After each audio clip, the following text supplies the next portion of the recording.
Hello there. I am so glad that you are here with me tonight because this is going to be fun. I I tell y'all all the time about the guy in East Alabama that was walking out of the woods with a camera on his shoulder, and I saw a juvenile Bigfoot get up from beside a tree where it had been faking as a bush as Jonathan was walking out, and Jonathan didn't know it had happened. So it was so cool to me, and he is who gave me my first look, real honest to God look at a Bigfoot. So there's that. And the fact that my light just went out. But he is so cool. He is Alabama Paranormal and Bigfoot, but he has also moved over to his spiritual side. And one of the things that took me by surprise, it should not have. I'm trying to get the actual name so I don't mess this up. But when he decided to do this man has never done anything in halves. Okay, we are we're very much alike in those ways, and our interest in all the weird stuff is fun. So anyway, I'm going to quit talking now, and I'm going to bring you Jonathon Odom. Thank you. Hello. Hey, girl, how are you tonight? I am doing well. We got our thunderstorms through. They're probably heading to you, but you're welcome. Hey, you need to start looking at thunderstorm maps of your area and then Yeah. look at high concentrations of strikes. I figured out some patterns that I got to share with you with Bigfoot and oddness, and you need to start using that. It's very interesting to look at areas and then time it with sightings and then see lightning strikes over certain areas. You're talking about storms, Yeah. and that's the data is so awesome now that you can do that. Yeah. That is. I mean, I have an app on my phone that shows me all the lightning strikes Yeah. because I have tall trees and dogs that won't come in. So I like to know where they are before I let them out. Yeah. So, Exactly. it's really cool. What do you find with that? Well, we had a couple of years ago. We had a Bigfoot meetup in Hollands. We had a bunch of people show up, and every year we'd have this old man that he would come and he'd pull in, and we had all this food, and we would just say, "Come on." And he got to where he'd know me and he'd recognize me from the Bigfoot stuff. 281 videos, 30 minutes long. People recognize you when you're out in the woods. And Yes. I said, "Have you ever seen Bigfoot?" He asked at first, "Oh, what are y'all doing?" I said, "Well, we're hunting for Bigfoot." He's like, "Really?" I said, "Well, come sit down." So he comes and gets some coffee and we're talking. And I said, "Well, you ever seen anything strange around here?" And he looks at me and he said, "You mean like Bigfoot?" I'm like, "No." "Well, yeah." And he said, "No, but there's a lot of weird lightning patterns around here. You should look it up." And I'm like, "Hold on a second." I Well, said, how do you know this? He says, I look it up on the weather data. And if you look at it, Mr. Odom, you'll see that's the one weird part of the Hollands area. And I was like, holy shit. So then I started comparing sighting reports of all the ones I've got with lightning data. And it's makes you wonder about a lot of things, you know? well, I know of a location. I was invited to go to it this year and I wasn't able to. Um, where there is a very anomalous area. Mm-hmm. And I'm pretty sure whether you've talked to anybody about it or not, with all of your traipsing around, you've probably been to it at least inadvertently. Is it in, there is one that you don't know that I'm chasing that me and my wife have been told about because I've learned to read LIDAR. So I can read terrain very easily now. And it is close to a snake effigy in the woods. And it's a 10-foot tall minion, Menier, which is like the stones in the UK, but there's Yes. a lot in the southeast. Did I send you that picture? I don't know. Anyway, but it's 10 feet tall. Me and Kristen have located it, and we go into this place, and this is a place that we went camping to this place, and across the ridge, this pinnacle of rock caught my eye. And for years, I'm like, what? Why is this rock catching my eye? And then I was playing around with Google and found somebody had marked it, and it's actually, I don't know how old it is, but it's almost like a temple complex. So when we go there, we will be we will be very complimentary. We won't be intrusive because Right. it's not on any kind of ley lines or anything like that. But there's a lot of weird stuff out there in the woods that people, I don't know. I think sometimes in the woods, if you really believe in little people and you really believe in witchcraft and you really believe in the supernatural, I think there's things in the woods that you walk by them and it's almost like the Bigfoot that you saw. They camouflage, and it's just very Yes. easy to do because this is such a fast-paced world we live in. Nobody stops and looks in 3 square meters and see exactly what's happening in the world. You know? That's actually a great point. One of the things that truly always blows me away is that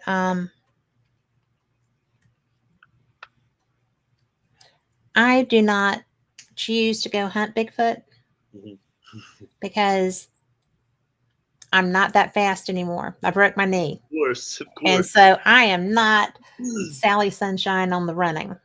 Yeah. But I couldn't outrun one any damn way. Yeah. But I also could not outrun a panther. Oh yeah. Oh yeah. Yeah. So, and we have those too. Yeah. And one of the things that I still have nightmares about this, and this is something you told me. Yeah. An experience that you had as it was going away from you. Do you want to share that? I've had a lot of experiences. You had to let me know which one I was talking about because Okay. Well, was it a spirit or a Bigfoot or a little person? What's no.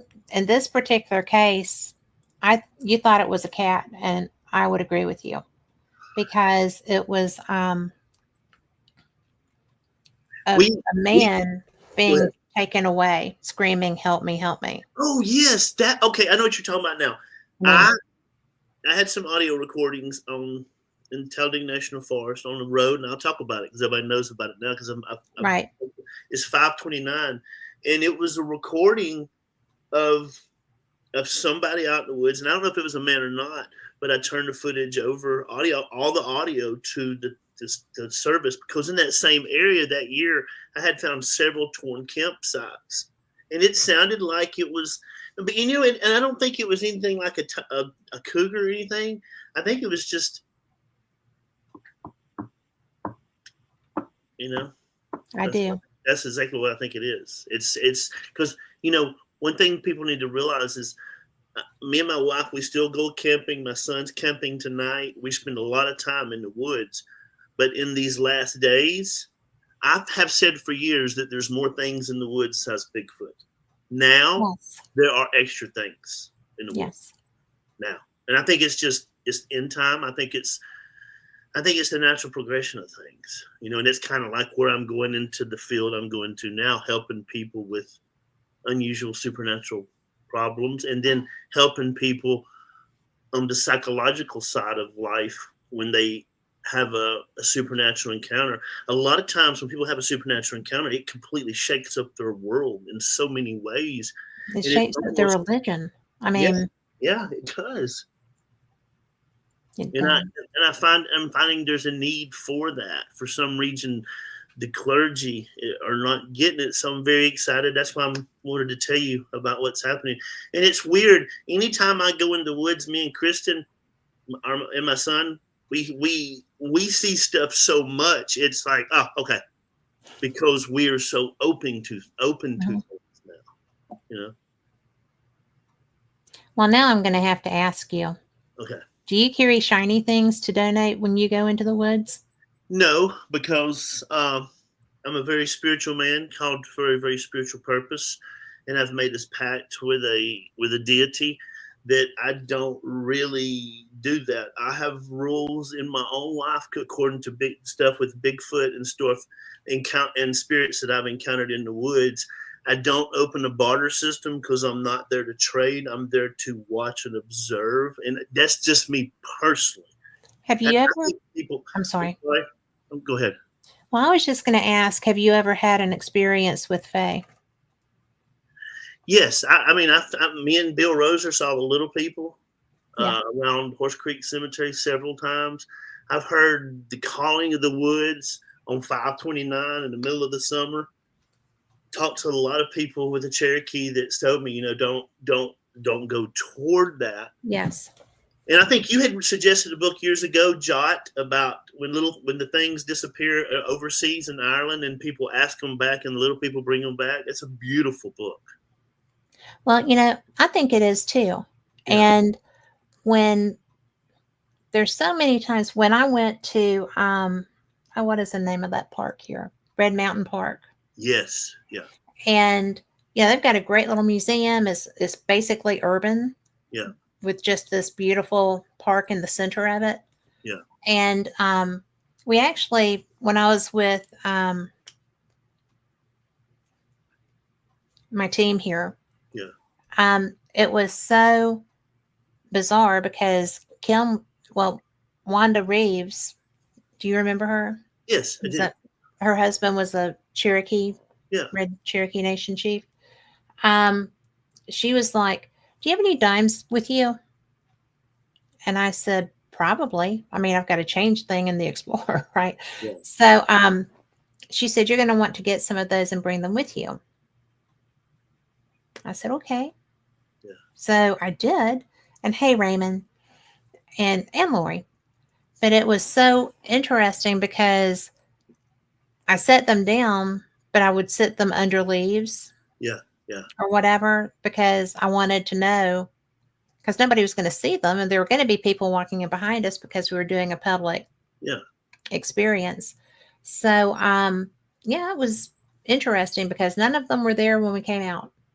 Yeah. Yeah. Well, and I growing up and coming to terms with finally my spiritual gifts now in this later part of my life, I realized that I saw spirits very young before as soon as a lot of my abuse began. And so I've always had a running rule for years not to interact. And it's weird that you say that about the dimes because I find dimes all over that school that I work at. And it's like, okay, I found about $3.07 whatever in cents. And I'm like, Right. and it is weird. And it's weird how sometimes supernatural occurrences will happen in places with lots of energy, and most people just go right over them. Yes. I think it's cool that you do, and so that's me personally, but I'm crazy sometimes. So We are crazy sometimes, but it's really interesting because, and I'll tell you, when we go to Cherokee, I'm wandering because David plays poker. Yeah. Right. So I am a cat on the loose, right? And so usually it's like around Thanksgiving and for one of those tournaments and everything's closed. And I will not go into the woods even there by myself because, and they have a theater. Yeah. Up. Yeah, it'll come to me in a minute. I'll have to look it up. Something of the Hills. Yes. Smoke on the Hills or something. I'm going to look that up while we're talking. But something on the hills. Smoke on these hills. I think that's who knows. But that to me every time I go up there, I love it. I love every time I go. I love the woods there. But a lot of times too, unto these hills.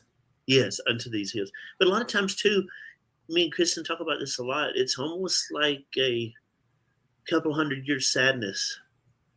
Well, it is. I mean, because I had people that went to Arkansas before the Trail of Tears. Yeah. But I had relatives who walked it. Yeah. And it's one of my good friends lives on the Trail of Tears up outside of Mentone. Yeah. And I did not.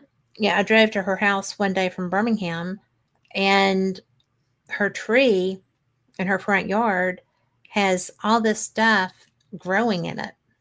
Yeah. from, there's shackles, and Yeah. there's a bicycle that's embedded in the tree. There's, you know, Yeah. it's a weird tree. Yeah. And, when I first went and I was looking at this stuff, I was tripping out Yeah. because I didn't know it was the Trail of Tears. Yeah. I hadn't even gotten to her house yet. Yeah. But there's so much involved with what we're talking about. You know, every person that I personally know who has worked at Unto These Hills have experienced little people, Yeah. Yeah. because I have not there. And that's where my heritage is. So, that's where my people left from. Right. Where our family hunting camp is, it's in Bibb County, close to Aliceville, and a lot of the cemeteries around there. Me and Kristen go to it, and we love old cemeteries like you guys probably do. And we got to talking to this guy, so he's like, "Oh yeah, sure, come. Well, whenever on my land, you can come over to the cemetery and we look." And we got to talking to him, and he told us that the area that we were close to is a lot of swamps. The swamp is very beautiful when you're in it. He said it was like a boundary area between the Cherokee and the creeks, and I didn't know if he really meant it or not. But I've got a lot of weird shit on thermal down there that I can't explain, and it's just it's an odd, beautiful area through the where Tuscaloosa, where the river comes through and through Mm-hmm. Aliceville, and it's just I don't know. I think certain they're almost the Bible, certain religious texts talk about dominions, powers, principalities, and Yeah. it almost has to be, especially in the woods. Well, I always get there's so few areas that we can really get away from everything, Yeah, and they're so valuable. And yet, you know, I do, I do the Thomas Divide Lights research yeah, up there too, but in the summer, but because in the winter you generally can't get up to that yeah, once they start closing the yeah, Blue Ridge Parkway. But it's really something that you're so fortunate in, because your family likes the outdoors. oh yeah, very lucky. And my husband grew up on the Black Warrior River down in Holt. Yeah, So he has had enough of the great outdoors.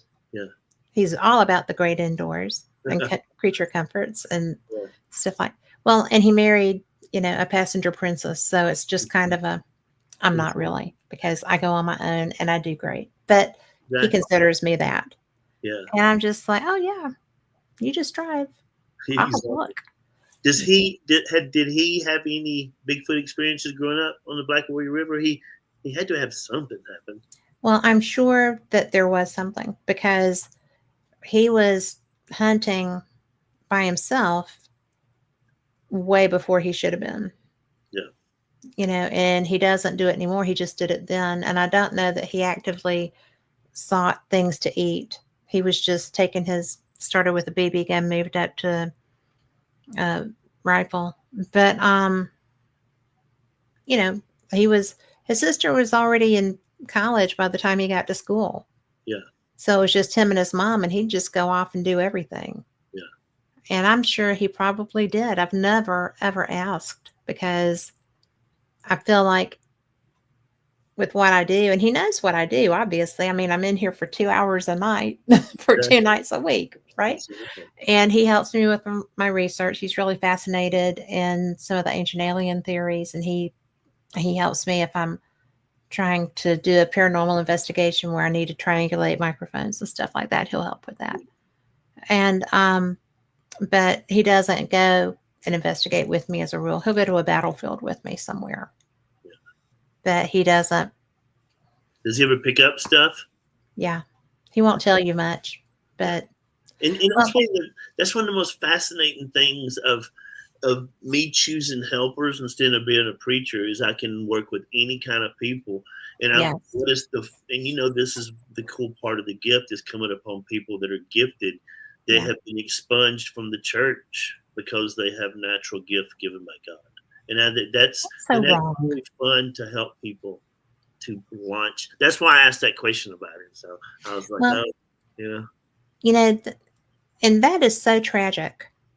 And I know why you do what you do. what's tragic? What's That tragic? people are that people who are supposed to be the most inclusive Mm-hmm. because they're told to love everybody Yeah, and they're not told to love the people that you don't think are weird. yeah, They're just told everybody as I have loved you. yeah. Well, no, they don't, because the minute that you're the least bit different, your butt's out of there. Well, one of the first miracles Jesus did was not in the synagogue; it was at a Yep. wedding party. And then a second miracle he did when he transformed the lady at the well, it was third shift where the crack hoes and the pimps and the thieves and the robbers and the murderers and everybody else are coming off the ship just to go to bed sleep during the day, and he's ministering to them. Yeah. So yeah, and I would not even be afraid to say I'm a reformer because that's some of it. Me and Kristen are encountered so many situations where the supernatural is supposed to be evident in the church, but it's got entangled in certain things, and the people in the leadership and don't know what to do anymore. And I'm like, hold on a second. But I also know that it creates a niche for what I'm fixing to go do in my life, my true calling. Yeah. And having found that calling, and we're kind of late in life. You're younger than I am. And it's just trust me on that. But seriously. But it's so interesting to me because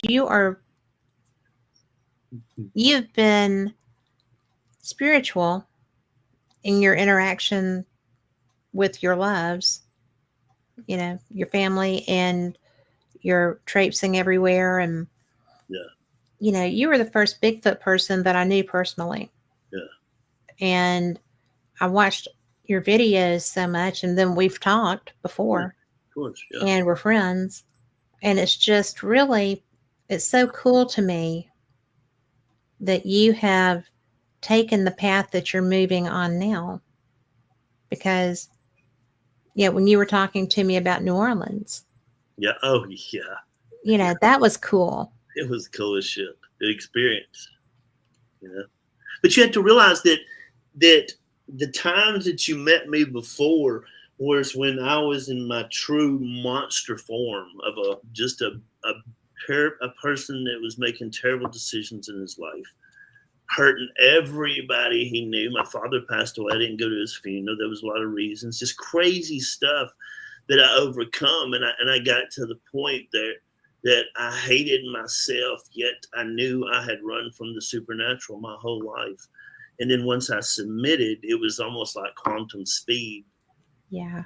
I mean, I'm talking about, and Kristen will tell you, it's like slow down, but it's something that I also have pursued. And with going into counseling just men, I've had to drink every part of bile and awfulness that was my life, the reason I was created, and get deep spiritual insight, not only into my life, but why I've seen spirits, why I was scared of them, and making peace. And yeah, my friend, you have no clue what a crazy ride and an amazing ride. And it's not over yet.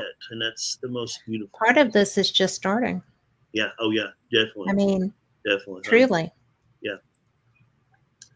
And it's, I've worked the last 2.5 years in not really an inner city school, but close enough inner city that it's dangerous. And I've seen so many lessons of humanity, yet seen, I told you how many crazy stuff I've seen in this little junior high school. And it's like, but in the terms of all of that, I've truly become a helper. The last 4 years, me and Kristen's did lots of cases, and we were called to do it. So we're doing it for free. So I finished my counseling degree, so I can do what I'm supposed to do, but also do pro bono. Pro bono is very important to me because there's a lot of people out there that need it that don't get it. Yes. Well, and that's true, and as well as I do that a lot of times the people that call us, um, for paranormal things, right? Oh yeah. Um, as a rule, I won't go on a residential anymore Yeah. Yeah. because the team that I was with kept sending me these people and wanting me to go and visit with them, and they wouldn't go with Right. me. Right. And I'm like, I appreciate that. And I do have, you know, gifts that are suited to this occasion. But a lot of times these people are batshit crazy. Oh yeah. Yeah. Yeah. And Yeah. and I'm not going into a home that I don't know by myself. And, you know, I did an investigation with some people that, we just kind of came together as a group. Yeah. And we went into this home and cleansed it because that's all it needed.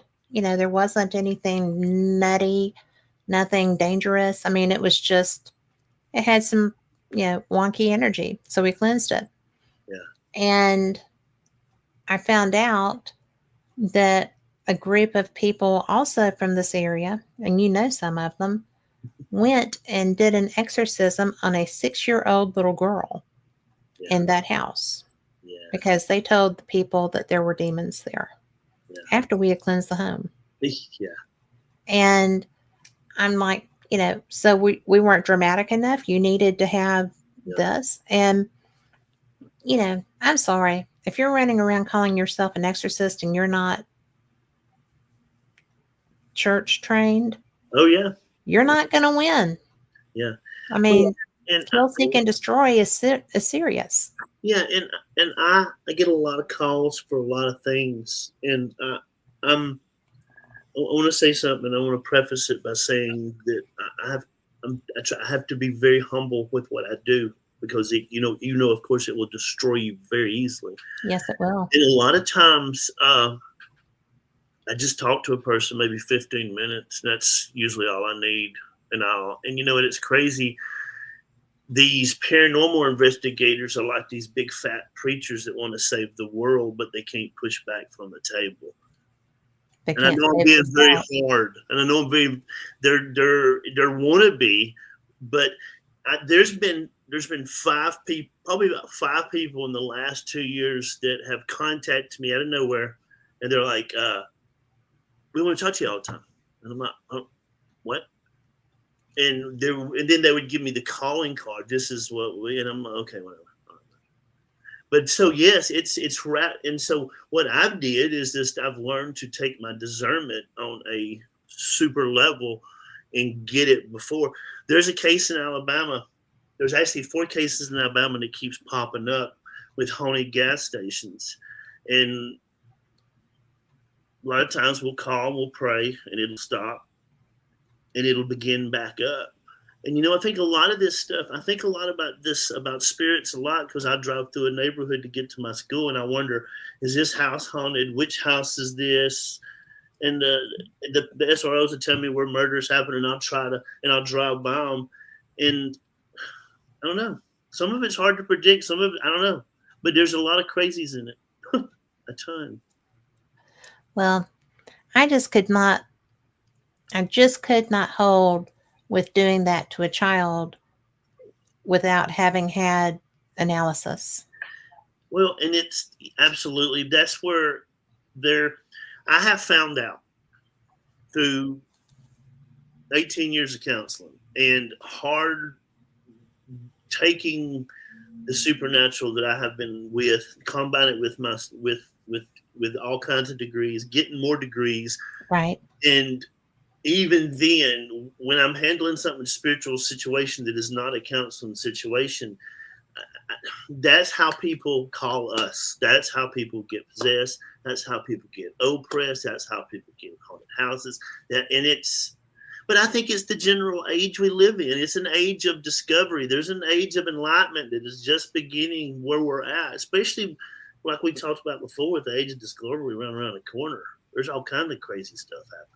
Yeah, Awakenings, I suppose. I do know. Here we are. It is why we're who we are. You know, it's funny. Yeah, you know.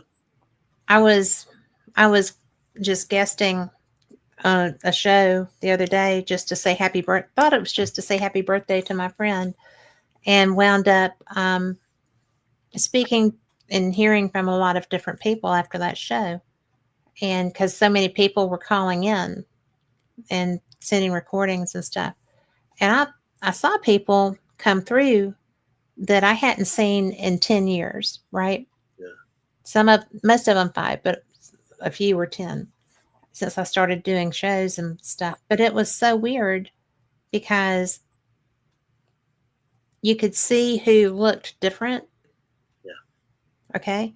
So spiritual And transformation over time. yeah. And you know, if you're going to do this, you need to be protected. You need to Yeah. know how to be protected, right? Oh yeah. And you know, one of the people was because I was talking about sloths, which is where I go when I have a new piece of equipment so I can learn how to do it because hello, I had Exactly. I had a 3 voice EVP one night Yeah. afternoon, right? They were talking to me, then they were talking to each other, and then there was profanity. You know, it wasn't a radio station. Exactly. And I was just like, hey guys, you know, so, and I made a comment about going there, and somebody was like, ooh, that's just such a terrible place after the show. Somebody was, you know, reaching out to me about, be careful, it's lost. Yeah. I'm careful everywhere. Oh But yeah. yeah, I mean, and it's a good place to train. You have to be very discreet because they don't want ghost hunting there anymore. Yeah. But you know, and you have to respect rules. Yeah. But it's just so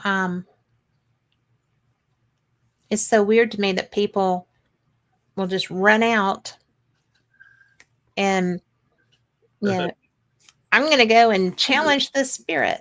Yeah. Oh yeah. Really? Good luck with that because you can't freaking see them Yeah. if they Oh don't yeah. want you to, Oh yeah. right? And if you come running up into my house with your fist drawn, Yeah. you're gonna get whacked. Exactly. Well, and I think I'm fascinated by driving by locations and Yes. sensing them. Like where I work at the school system, there's several big churches that are abandoned Yeah. because of that school system. And I tell people all the time, yes, Slauson, there's these cool locations, but if you're really brave, go to Yeah. one of them churches, go in one of the Sunday school rooms, just sit down in the dark. And but that's a whole nother type of actually real terror. Yes. I mean, and it's just like, so that's why I don't go to them places. I don't need that shit in my life. I got enough. I I'm know, right? grateful enough. Yes. Can you You know, believe we used to? every time I would go in the woods, of course, Chris would tell me be careful, and Richard would go with me a lot. And we would. He's a big ex police officer, and we would, man. Did I ever tell you about the time we went out to the wood? Woman, her house was real far out in the woods, and she had Bigfoot on her property, and she could call him up. You did not. Oh, yeah. And let me tell you something.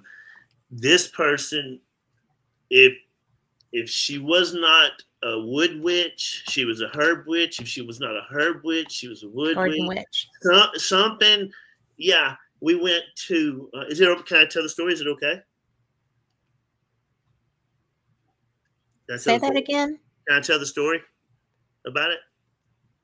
I don't care. Okay, good deal. Okay, good. So we went to this place, and Richard with me. He's real big, and we went to this lady's house, and I think it was in November sometime, and she told us she had Bigfoot on her property. And I asked some other Bigfoot researchers that we have been working a case 10 miles from her, and so it may be related. So we went to this property.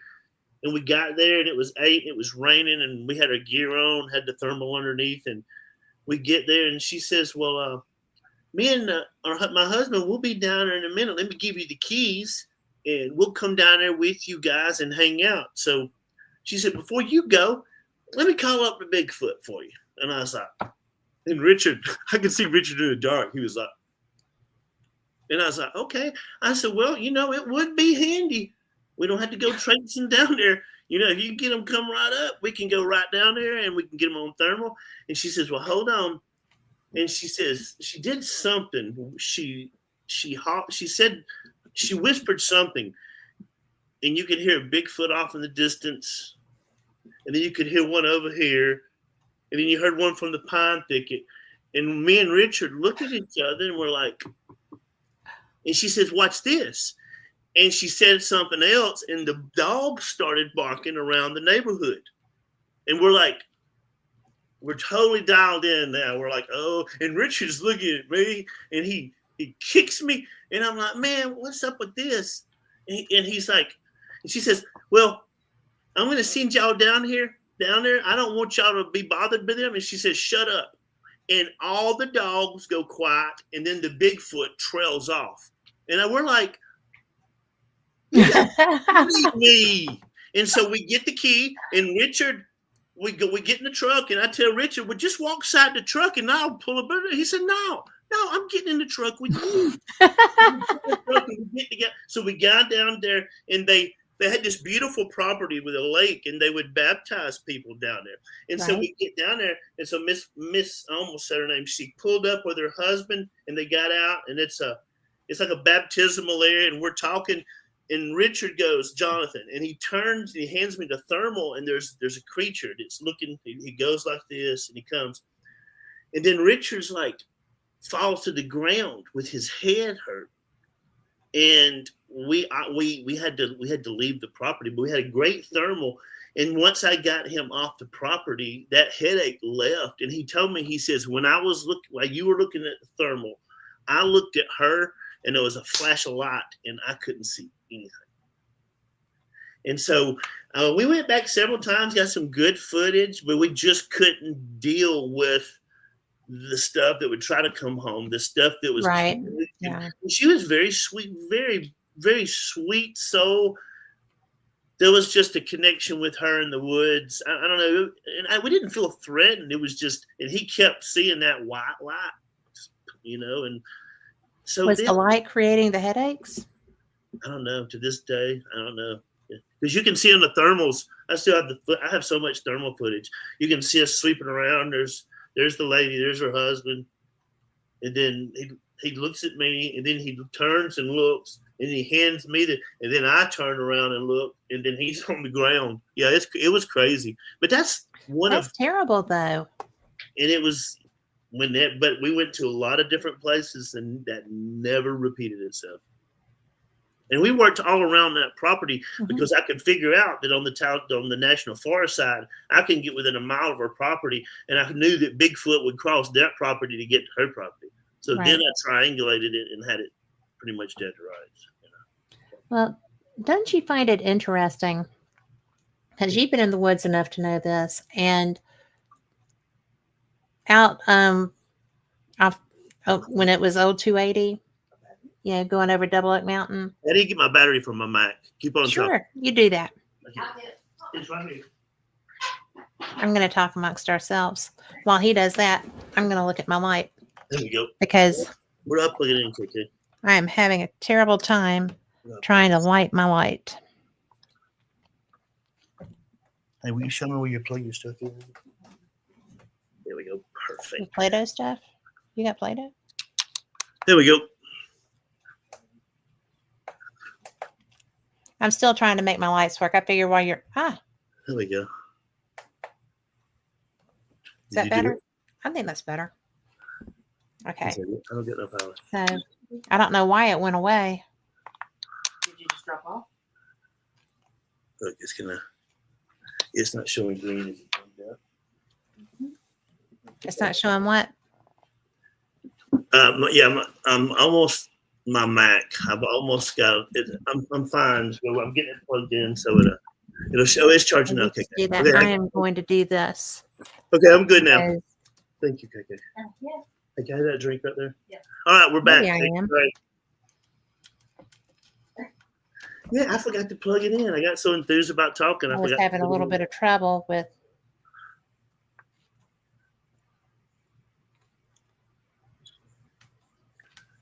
All right, perfect. Here we go.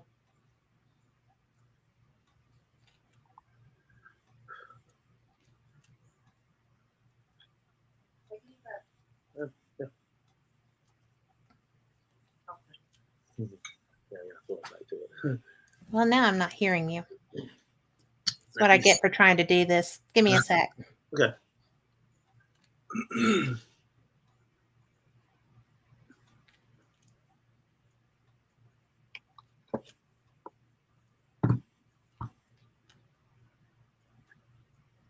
You know what?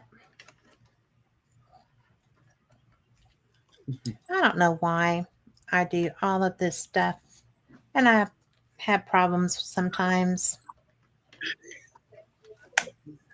But maybe it's our topics. Hey, will you bring me a hair? I mean, like a thingy in my hair.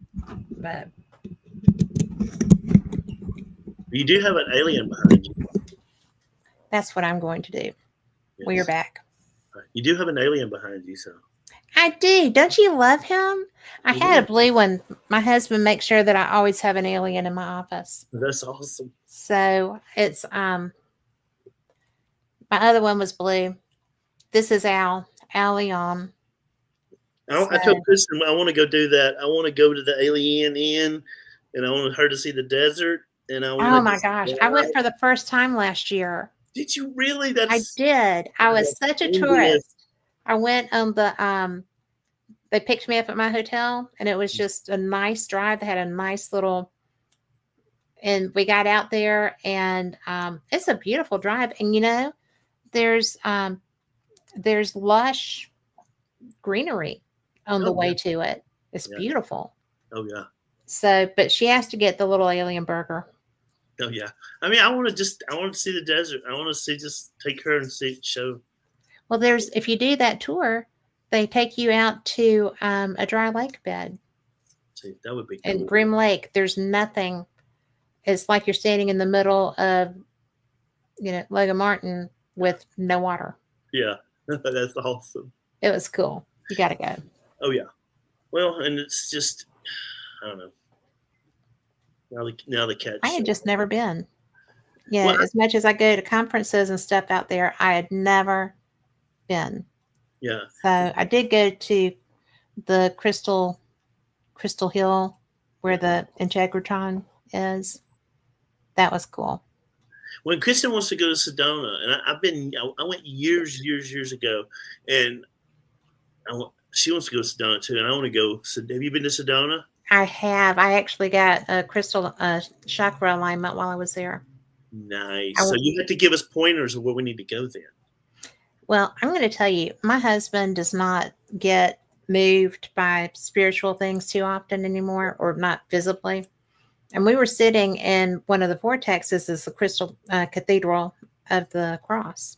Yeah. And we walked in and sat down, and he looked at me and he was like, "We're not Catholic, okay?" He was like, "I think we need to light a candle or something." I'm like, "We're not Catholic." It's like, "Well, I think we need to do that." And I'm like, "Well, we can. They have them right over there." He wants to light a candle. He wanted to light candles for the kids because he just looked at me. We walked in, he looked at me, and he was like, "Oh my." I'm like, "Yeah, this is definitely that." And so he was just so reverent. Yeah. Because you can't not be. Yeah. And the next day I did a Vertex tour. And when we tried to do a night sky watch, but it was a full moon, which shot that out of the water. But it was beautiful. Oh, yeah. And I mean, we just happened to go. We had been staying in Williams, Arizona, going to the Grand Canyon, and we just decided to ride over to Sedona, and it was so freaking cool. We didn't go the interstate. We went down a little mountain road. Yeah. And it was unbelievable. Y'all will love Sedona. Well, and I grew up reading Louis L'Amour as, I didn't have a TV growing up. And so I read. It was a beautiful experience reading all the time. And he wrote a book called The Haunted Mesa. And then that got me reading on the ancestral Puebloans and then the Quiffbloans. Yes. And we watched on you. And I told Kristen I want to go 9 Mile Canyon and I wanted to just stop and let's go up there. And I know it's probably been found, but I just want to touch one and just, because it's a different type of energy out there. And I know it's the same than this, and I don't think it is. I mean, it's, to me, it's more ancient, I guess. Does that make sense? It's more,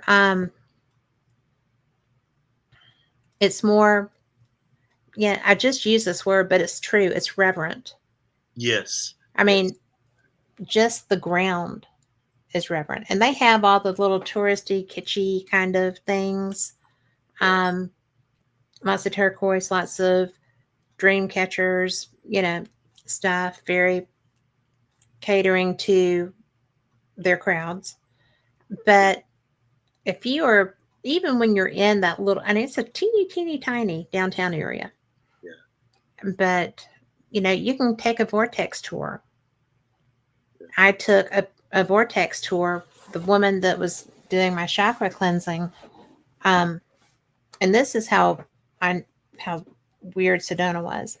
I tried to schedule one, and we were only going to be there for one night. And the lady called me back and said the woman who I have scheduled to go with me would like you to come with us if you still want to go. Oh, wow. And she was from England, the lady was. And she was in a tough part of life. Her husband had just left her. Yeah. And so she was trying to find peace. Right. And we had the best time. And the stuff that you were talking about, what I am this morning. Right. This lady was getting out of the car. She got out first. And she looked at me and she was like, I'm so honored that you were part of this with me today. That's awesome. And I'm like, well, thanks. I just thought we were having a great time. Yeah. And she told me about why she was there. And I was like, oh, well, I hope that did that. I mean, I hope that you did everything that you wanted here. And she said, well, I did. I'm still going to be here for a couple of days, but this was so the way this was supposed to go. Right. And I said, well, thank you, but I'm not that, Yeah. So, it was awesome. Well, and a couple of weeks ago, we stayed up there close to Mentone on Gulf Tatum Road, close to Cloudland Canyon State Park. Yes. And we stayed at this place, and we were on top of this mountain, and it was the most beautiful thing. I told Kristen, I said, I'm going to do me a Bigfoot yell. And we yelled, and I have never been anywhere in the United States of the world where the sound was deadened. And me and Chris was like, do it again. I did it again. And it was like, but I also felt a weird reverence to the supernatural in that area. And so it's weird. I think the most fascinating with energy vortex is probably the ancient America on the eastern side with the snake effigies and what's being discovered with LIDAR. Yes. I mean, it's there's definitely a connection. And I love helping people with leading up to becoming the counselor for just men. But I love seeing people that have spiritual gifts and helping them develop it through just object lessons, like little tiny things. Working at that intermediate school, I find so much weird stuff. Like the other day, I had this crazy spiritual problem when I was working and I couldn't figure it out. And I found a little red magnifying glass without a lens. And I was like, and I got it. And it's really crazy that with helping men counseling on the psychological side of a spiritual experience, that there is a need. And that's kind of, I've wanted to transform and I love the woods, but I also love helping people. And I'll always be a child of the woods. Always. You will. And she will too, and our kids. And this is where this is what I've been training my whole life to do. Is when I had told you about with helpers and counseling, and it's odd. You're seeing this too. There's a big need for supernatural counseling that's not necessarily religion or religious, but it's Well, it's because religion is letting people down yes, because they're running from that. yeah, And when you're raised in faith, then you look for that, and it's you have to find a way to get through things. One of the things that with COVID especially that went by the way was mental health care, oh yeah, emotional health care. yeah, And if you were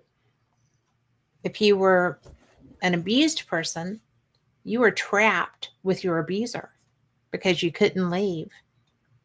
You weren't supposed to, you couldn't go to school, couldn't go to church, couldn't go to the grocer without being in a hazmat suit, right? oh yeah, well, And oh yeah. it just destroyed so many people. And people don't realize what people do not realize about COVID and what you just said. Yeah. We dealt with several cases during COVID, several where Yeah. people were directly associated with the trauma that happened in the house. The spirit got the house back into the family line. And then during COVID, the bad energy sit exactly like you said, Katie, and it sit and it metastasized like a sickness. And all of a sudden, it manifests as in paranormal activity, paraplegic activity, kids acting crazy, people fighting, and it's the Yeah. psychological symptoms that we're dealing with now. Healers, Yeah. helpers, we are. You're 100% right. Well, I mean, that was always going to be a result from that. Yeah. Which is just ridiculous. I have all kinds of opinions about that, but it's just so crazy. Do you know? I'm going to just tell you this because you'll appreciate the irony of this. I got my first vaccine. I waited and waited and waited. I got a J&J. Fine with a J&J. Do you know that I could go to Scotland without a booster? I could not come home without a booster. So how did you come home? Did you have to get one over there? Or? No, I had to get one before I left. So Okay. that because I wasn't going to get one there, they weren't giving them. Yeah. We were the only people that stupid. And, and that's right about the time that the border was wide open, right? Oh yeah. I'm like, well, I'll just freaking walk across the border with everybody else. And my husband was like, you're not walking across the border. So, but yeah, to board my flight, I had to have my booster done. And I thought, I'm going to wind up with some dread disease because of you jerks. Wasn't the word I used. But it was just kind of like, people are crazy. And Oh, yeah. it was scary. It was bad. It was horrible if people had stuff. But, there's no way that I wasn't going to Scotland. Yeah. And David insisted that I come home. So I had to do that. And it went so against everything I believed in.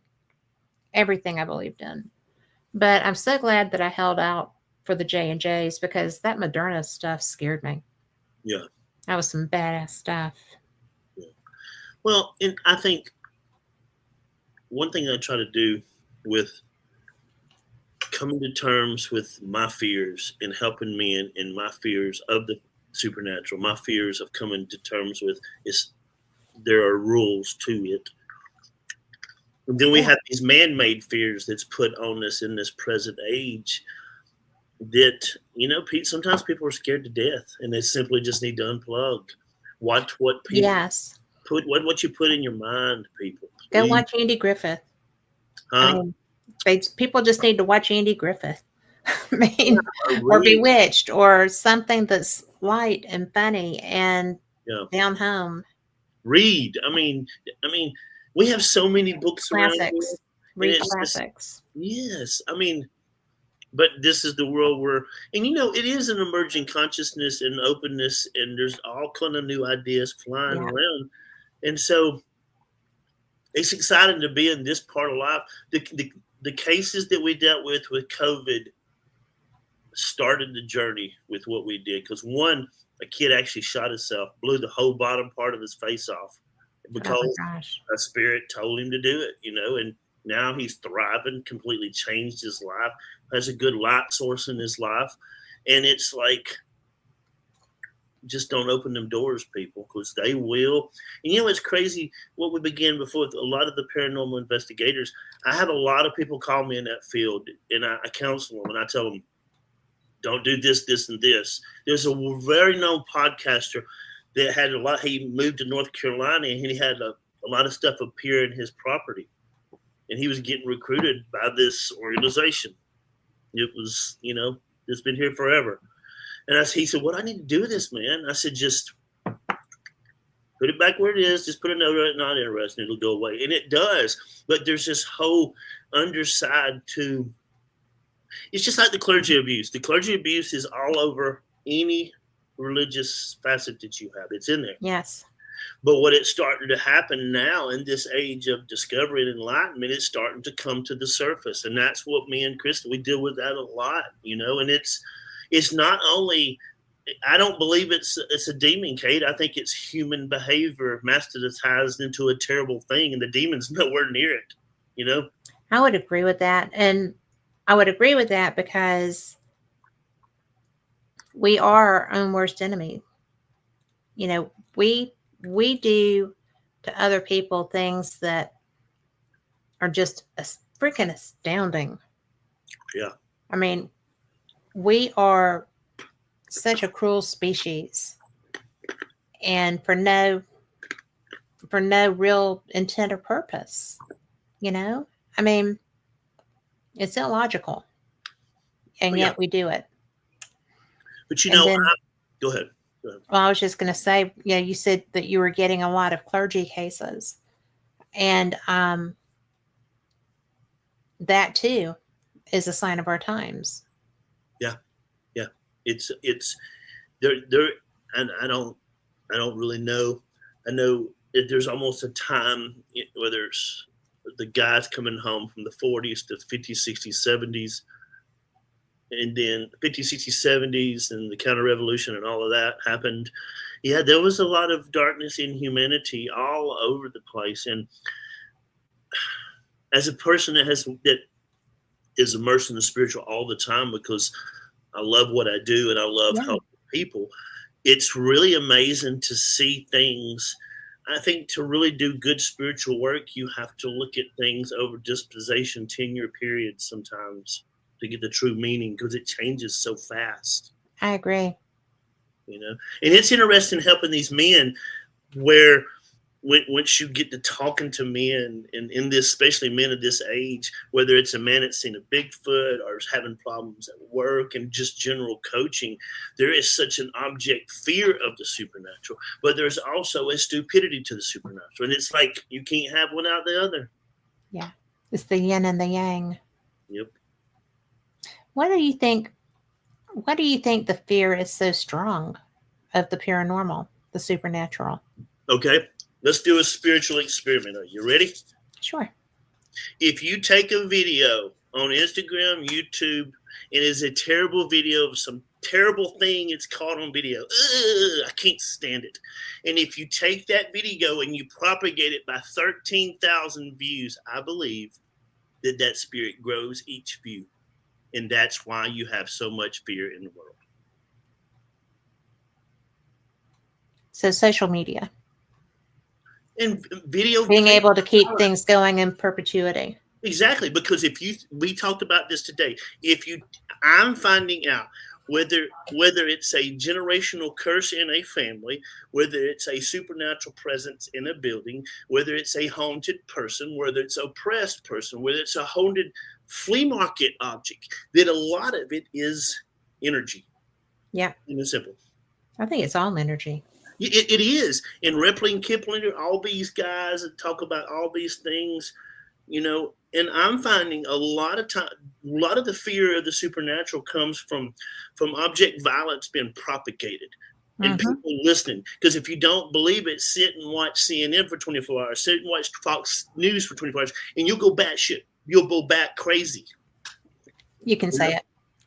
No, but you I think will. I said it earlier, but I But, mean, you but do. it's what people It put in does two their mind. things. 100%. I don't understand why that's. I don't understand why that's what these outlets are trying to create, because it is a concerted effort. Because I think if you want to, I work in inner city school. I have a heart to reach African American males because what happens is they get caught up in this violence and they get caught up in this rap. Now, if you're a rap mogul and you own 10 radio stations and all these rappers and they're constantly putting evil and violence, not just rappers, if you're speaking of either violence and if you're a country boy talking about doing something stupid, it's evil and violence and it propagates. I see it every day in the inner city school. These kids they put so much in their mind, so much in their psyche. The base habit is throw down. And then you Yeah. see the parents propagating it. A lot of it is psychology. A lot of it is spiritual. Because if you pump that stuff in your head, it's going to affect anyone.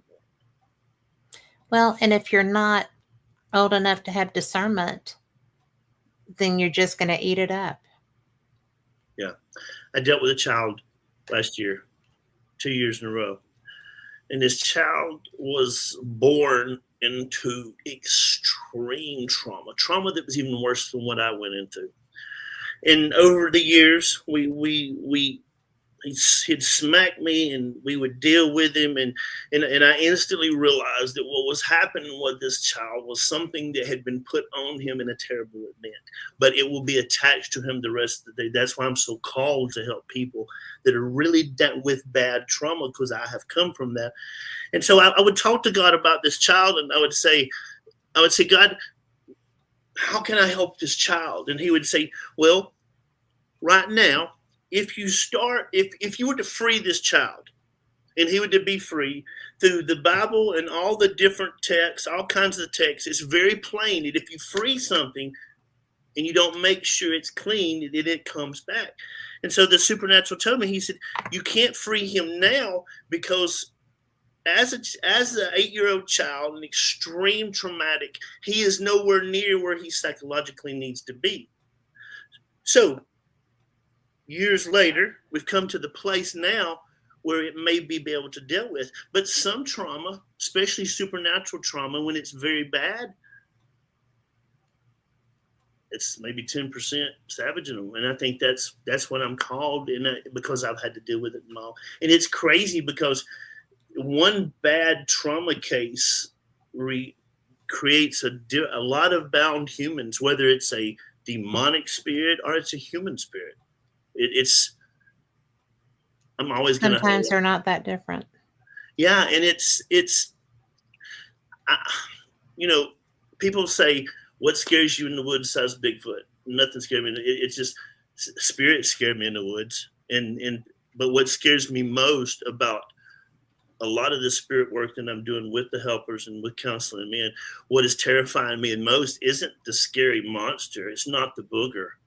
It's the normal looking human being that is committing monsters. Yeah. Being a monster. That's terrifying, Well, it is terrifying, and I'm always surprised personally when I see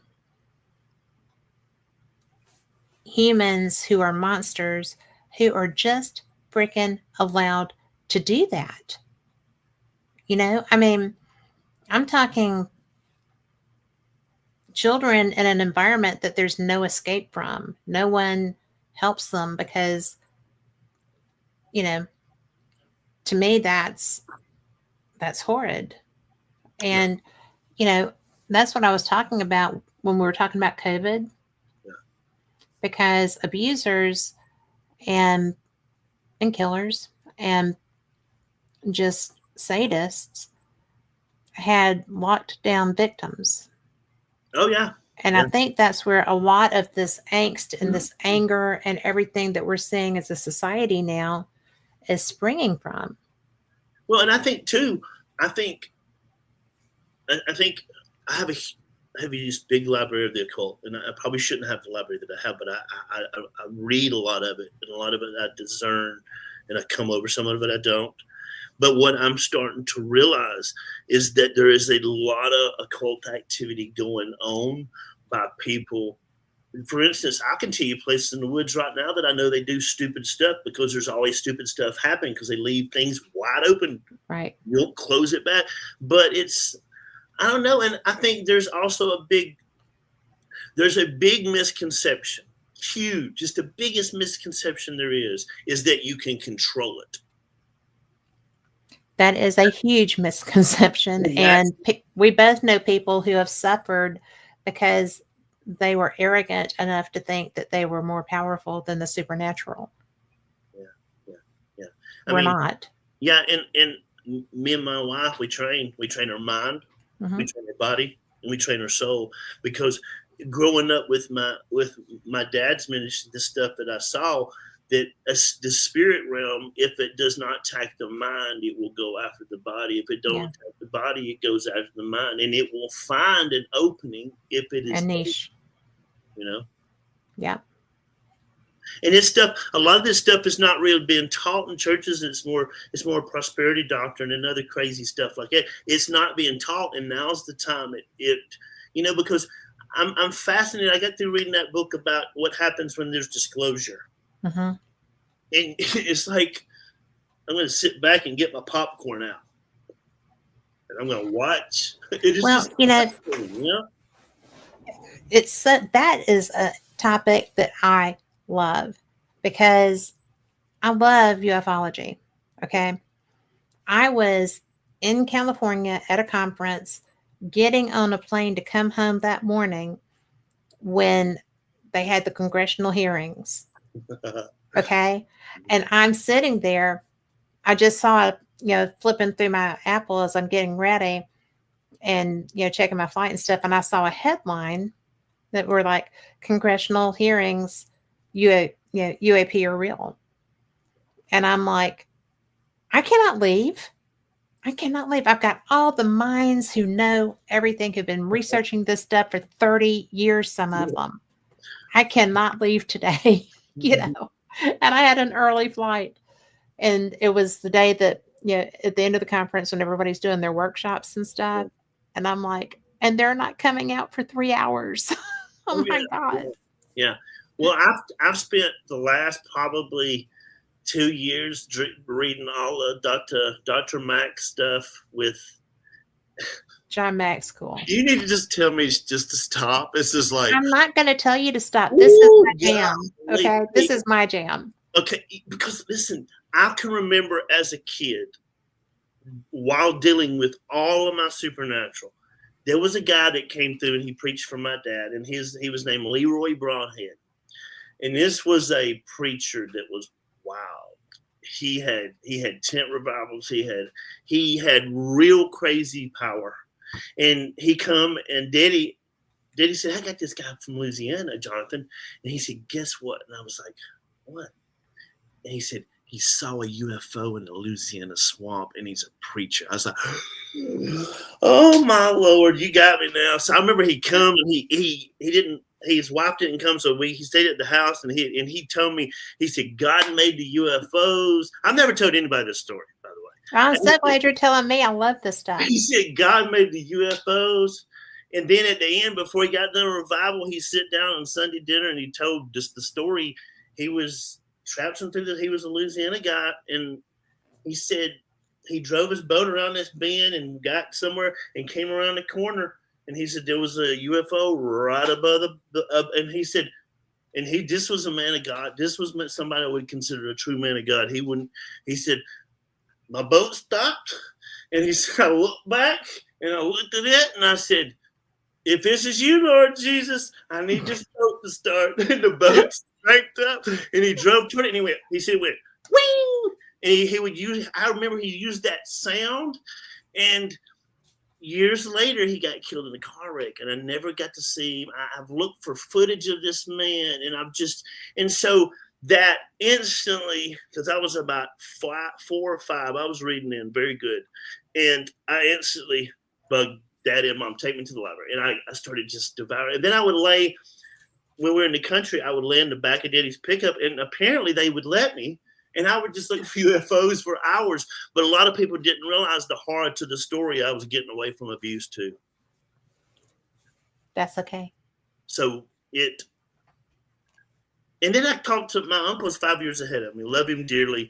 And here lately, with a lot of the healing that is going on in my life, I've looked back because I've not been a very good person in my first life, and I'm starting to transfer now.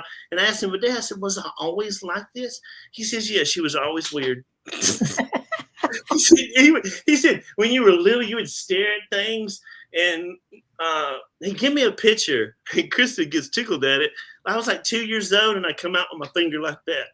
So I was supposed to be doing this, and then I remember that part of when I started really dealing with the trauma of all the horrific, crazy stuff that happened to me and my sister, God started showing me where at the same time there was a house my grandmother lived in where a spirit tormented me for months. And now I see it hindsight. So I love meeting kids that are awakening and then showing them how to prepare themselves because I've looked at it from reverse. Does that make sense? Yeah. It does make sense. Yeah. And so I asked my uncle a couple of months ago, I said, so when I would have these night terrors, what was it about? And then he would tell me, and as soon as he'd tell me, I would go pray, and God would show me exactly what I would see. And I realized that from an early age, this is very brave to even admit that, I've always been able to see spirits, and now that's why I feel such a call to help men and to help children, especially children that are either awakened to a gift, fighting their gifts. And what is the most coolest thing is to get an 85-year-old just waking up and they get kicked out of their church because they have what's in them, and so there's enthusiastic for the supernatural and helping people. And so here we are, right? Right where you're supposed to be. Exactly. But it's been a journey. It's been I have seen so many spirits in the school that I've worked at that I told you one of the examples well, that's where I was wanting to go because we've talked about this school before. Mm-hmm. Just us. Yes, we have. Yeah, lots. And it's so rare to be able to talk to somebody who has insight to that, because I know there is no way with all of the politics that go into education as a profession, with all depending, and you're middle school, right? Yeah, third through 8. Sorry, husband. You have no. I can make a spiritual map of Birmingham from schools and tell you 100 things that happen in the school. Easy.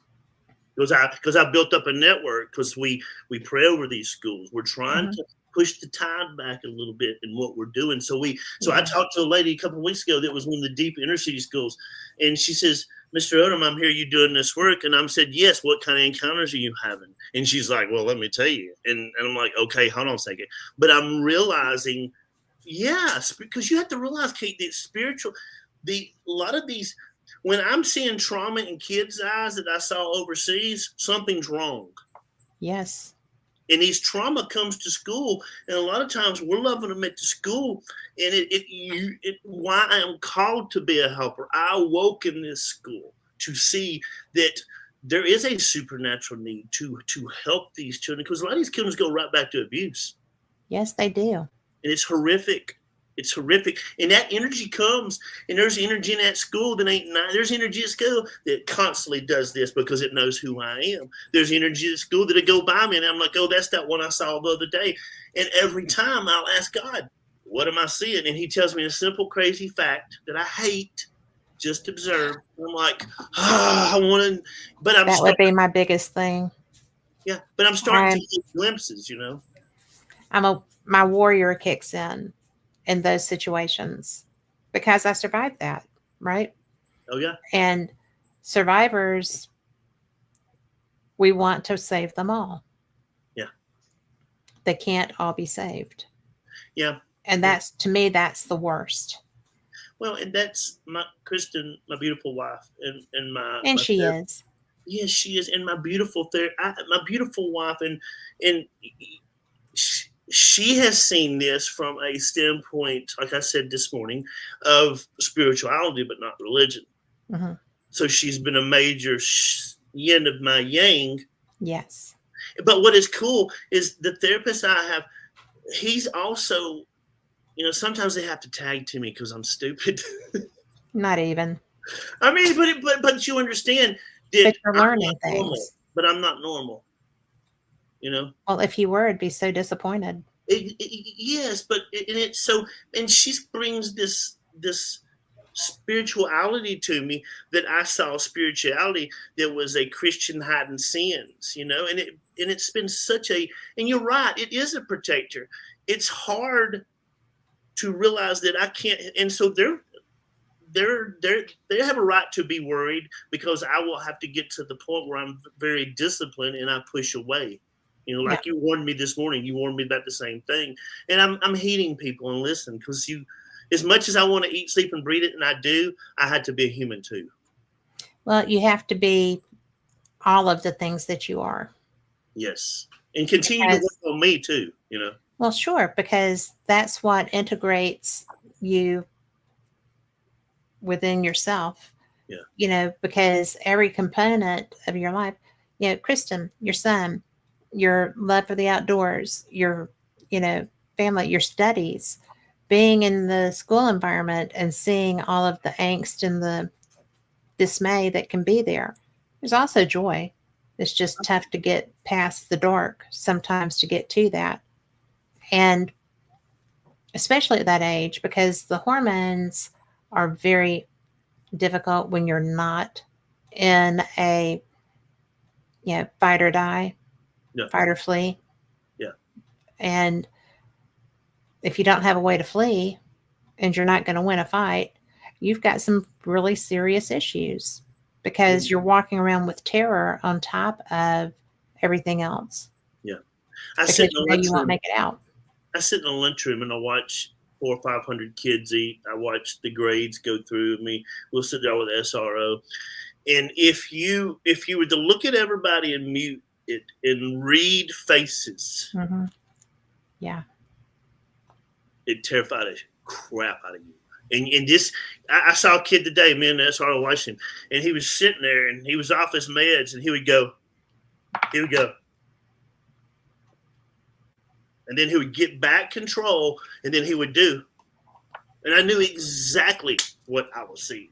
And then you look over and there's one over there and you're like, no wonder I'm seeing so much stuff around the school. My God. But then again, a couple weeks ago, I seen the most crazy act of kindness. And it was like, ooh. Yeah. It was like the ray of sunlight. And it was like, ah. And then you'll have kids that don't get any love at home. And they come.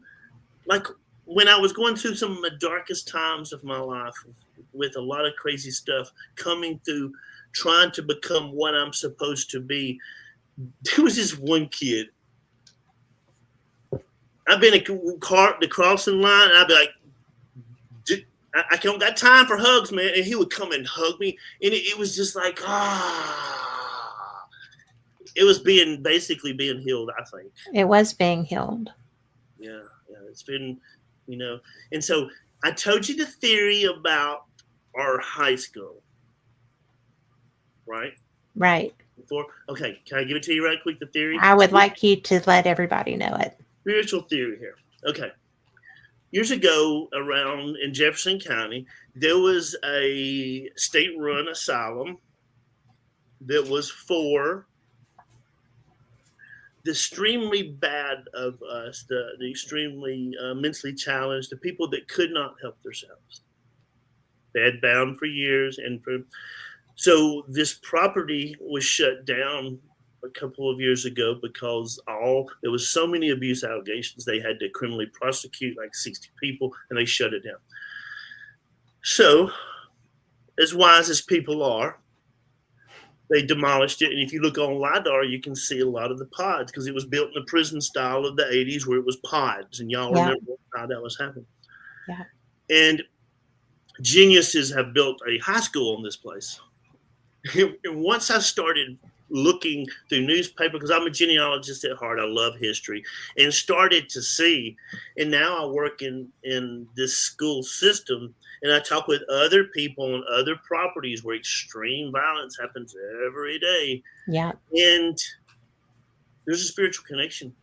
I have people that I know personally that are ministers, men and women ministers in this school system. They'll say kids will look at them and they'll do incantations on them. And I'm like, you better be doing them right back at them. Yeah. Didn't take that. And so I have a theory that whenever they demolished that mental institution, and a lot of it did not get adjudicated, means it was unresolved karma, unresolved crazy. Yes. That a lot of the stuff that happens in that school happens because of that, 100%. And it's just a theory, though, spiritual theory. So what do you think, Kate? I think that absolutely. If you do not, that's why they have haunted burial grounds. I mean, you cannot, you should not do, that would be like building on top of Bryce, right? Oh, yeah. I mean, they're not even tearing the old one down. I mean, they don't want to put anything else there. Yeah. And to have done that and be a place that you're going to put children was, I don't care who you are or what your belief system is, that's a dumbass move. Oh, yeah, it is. I mean, but people don't think, I don't think people think academically and what state needs and feds, but they don't use. And there's no way they really sense. could have, I don't think they really could have known. Well, I think that they could have known. I think that what they needed to do was, if you're going to do that, have someone come and clear the land. Yeah.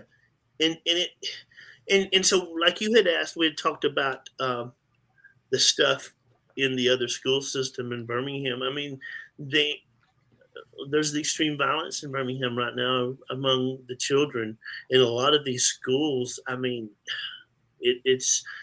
I talked to a lady a couple of weeks ago. I said, this is who I am, and I'm putting together this coalition of schools to kind of pray over schools, do some stuff, spiritual work. Have you? And man, she taught me in 45 minutes stuff that she had seen.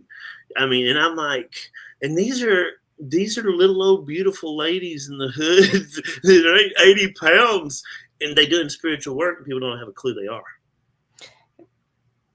They feel who they are. Because I'm going to tell you, those women are the ones that are going to save this generation if it can be saved. Yeah. And that's a big if.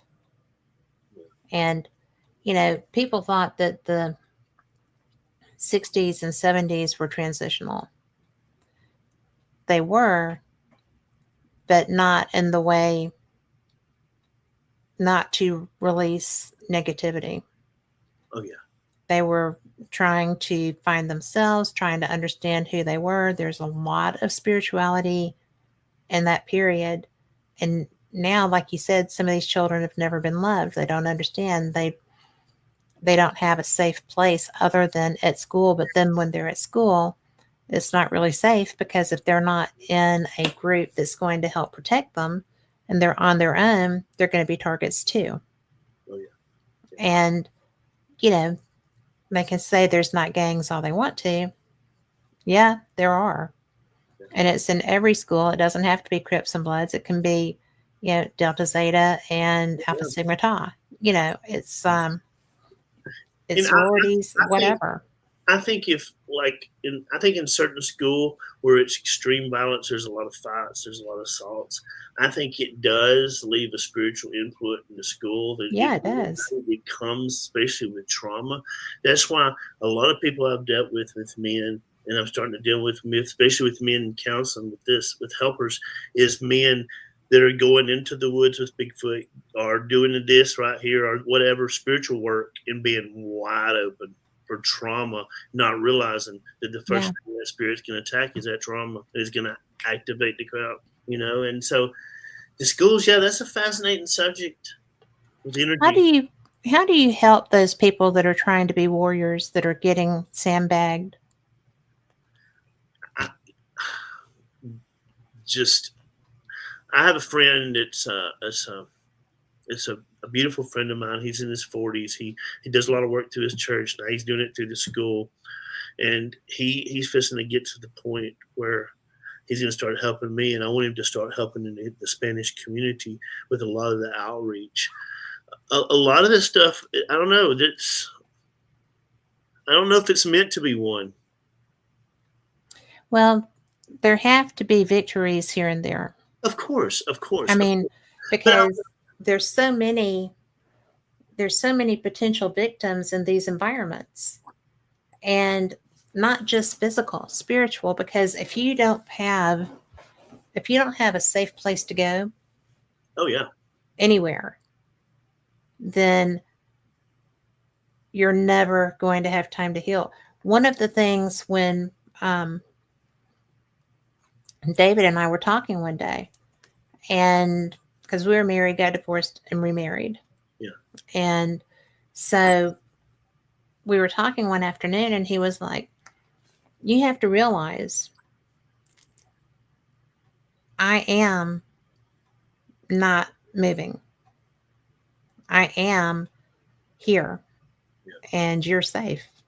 yeah.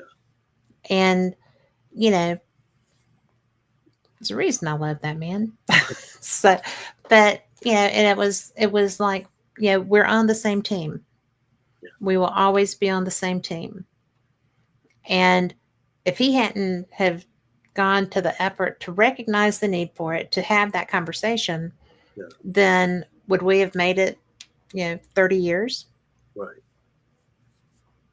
I don't know.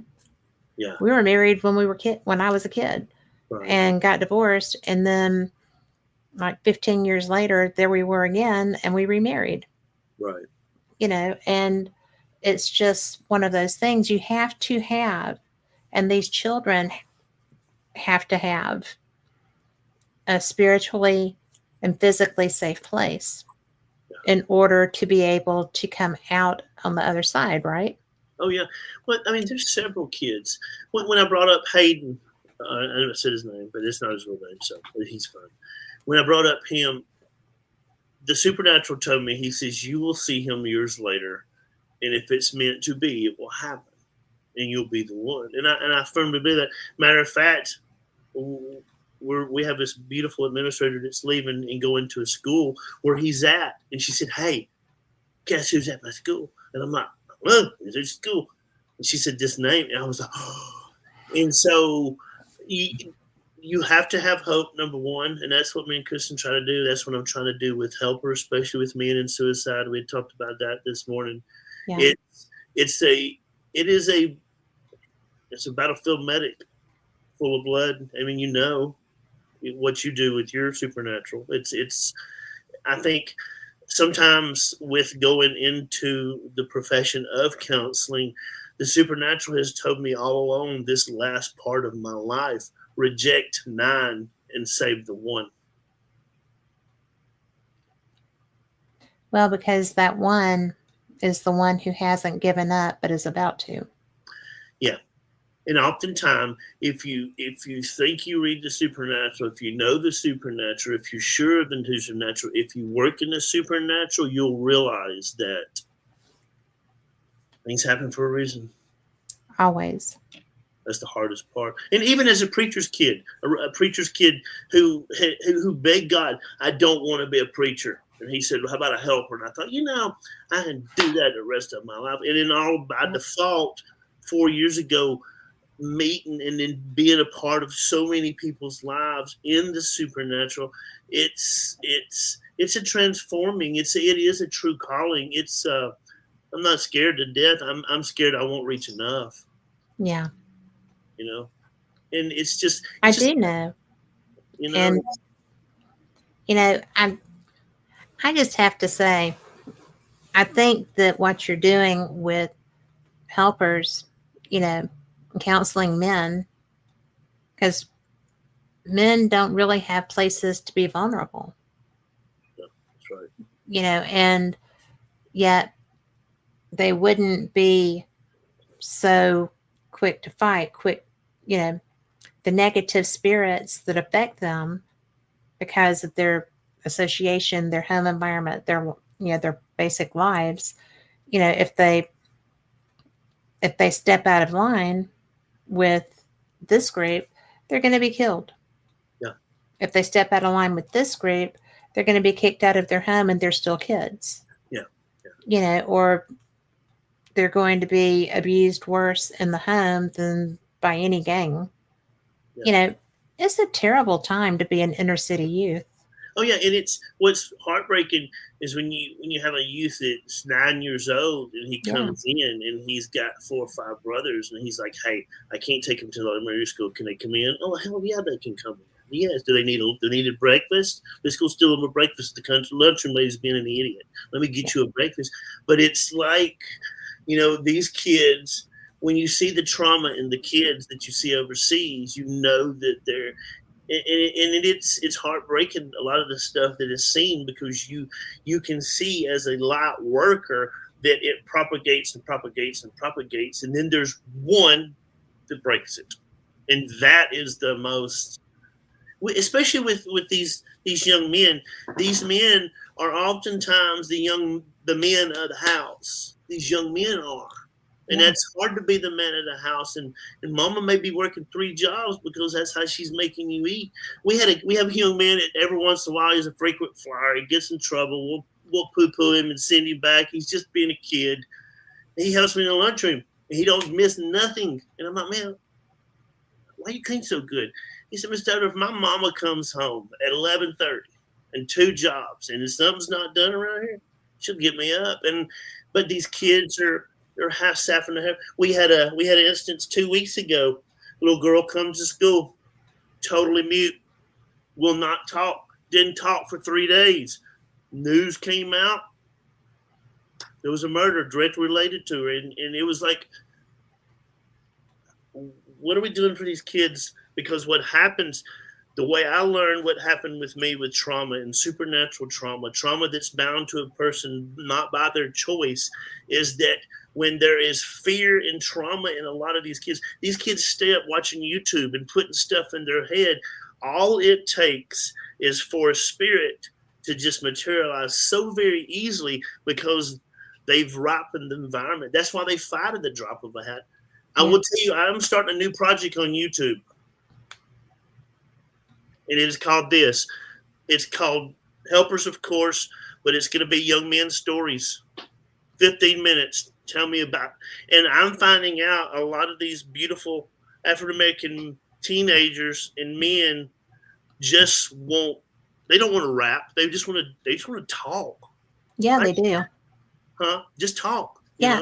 They just want to be able to have a safe conversation. And then if you've got the ones that's hard and they have uncles or people that are in the penitentiary system, or you have people that see violence on a daily, and people don't realize there are kids that see it every day. What you do is you get so traumatized to it that you shrink down and them kids are ripe for spiritual attacks, Yeah, they are. It's a very depressing subject, but it's one, I don't know. I'm called to Well, bring it is a depressing subject, but conversations like this are where the hope comes from. Yeah. Because it is it is a supernatural battle. Well, these are you have to realize that whenever a child, humbly, even myself, I say, is targeted, they're usually these kids, these new kids are. I'm not saying rainbow kids, but they're extremely gifted in the supernatural in other ways, more creative Yes. than we are, and some of it is visualization, and so with the kids that I have dealt with in the school system that have been in that situation where there is a spiritual attachment, that's the hard ones. But I do believe that they get a chance to part if they want it. Well, I think that they do too. And the bad part is we're talking, you know, urban kids, Yep. but where I lived rurally in Georgia, there was that too. Yeah. And I don't do well in a rural environment, but it was still, my kids were just starting school, Yeah. and it was, I mean, it wasn't idyllic for me, but it was a pretty good place to be a kid, Yeah. right? Oh yeah. Well. And but there's still stuff there. Oh yeah. Well, yeah. Of course, because you go It's the to. nature of the beast. Oh yeah, because it's spiritual warfare. Spiritual is not in one area. It's an No, all it's encompassing. everywhere. Yeah, and what I find fascinating about helping these young men that I'm seeing lots of spiritually gifted that are dead. It's almost like they're I call them linchpins Christians. They're one person that's supposed to be part of saving a lot of people. Yeah. Like going after the diamond and the Arkansas Diamond State Park. Look at that one. Yeah. And that's the true magic of it. And I think the hardest part of all of awakening of who I'm supposed to be as a helper and begging God not to make me a preacher, but and I'm more of a combination of whatever. I draw things. I've learned to, and I've talked to you about this, about Yeah. energy, sending energy, receiving it. That's why I talk to people on the phone. I don't have to look at you to say if I Mhm. need to help you. And if I don't need to help you, boom, I don't need to help you. But I've figured out what works for me. Yeah. That's the key for everything, though. Yeah. Because it's like with the paranormal investigations, right? I knew if I was supposed to be the person there, Right. right? And I kept getting sent to inner city Birmingham, and that did not need to be one single person doing that, because it was so, the whole, you've been there. Yeah. There's a whole community that is trying to fight out of this. Oh yeah. And you know there's, what you're doing is so very important. What I do is important, but I'm not doing it on the scale that you're doing it. I do it situationally. And I don't really, now I deal more with grown-ups with that because my kids are grown. So I don't have that. That's not who I am now. Yeah. Well, and And I'm finding out a lot of the young men that I have helped. Mhm. If I was to flip my life on the same, it would have been the same. Mine was hidden. Yeah. And I know that supernaturally bound and accepting my call of who I'm supposed to do, and then going really into the clinical side of why things happen. And Mhm. it's important. I think a lot of times in Christianity and a lot of faiths that there are moments of miraculous healing that does take place, but there is also, I have found that when it comes to trauma, yes, it can be in a miraculous healing, but it also has to come back, because if you take a balloon and blow it up and then let it go, it goes back to its original form. And so, Yes. Oh, um, that's a great analogy. well, and that's why the rest of my life will be devoted to people that are placed in the path and rejecting the nine and going after the one. It's very, that's why I wanted to tell you this new person, this new call. And And it's not going to be boring at all. It would be tough for you to do boring. Oh, Not gonna lie. I saw boring preachers growing up that Yeah. talked about all of this stuff, but they'd never experienced it. So I've said to myself, anybody can be a pet nowadays or a dragon. I'm just going to be what I define as a man of God in a new form, a helper. Well, there's a lot worse things to be, Jonathan. Shit, yes, there is. But you know what? I'm so proud of you because So. you're a different man than you were 3 years ago, for sure. Yeah.